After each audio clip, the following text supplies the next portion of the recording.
Hello, MoveOn members. My name is Jean Barker, and I'm a grandmother and a medical technologist from Denver, Colorado. Here's my question for the candidates. Scientists estimate that developing liquid coal could result in doubling carbon emissions. Yet, there are bills in Congress now that promote liquid coal with billions of taxpayer dollars. Where do you stand? Well, thank you so much for the question.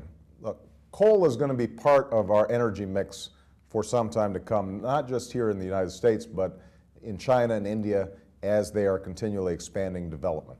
And so what we've got to do is figure out how can we create a set of clean coal technologies that potentially allow us to use this abundant resources while reducing climate change.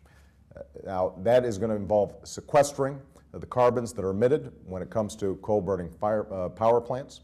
When it comes to coal to liquid technologies, right now the technologies are not sufficient to create the kinds of clean-burning fuels that are going to be necessary.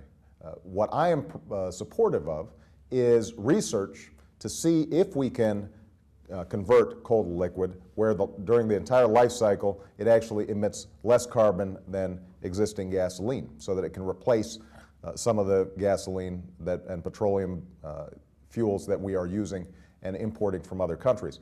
But I am not willing to go along with any coal to liquid agenda that does not meet rigorous standards and have at least 20% less carbon emissions than current gasoline.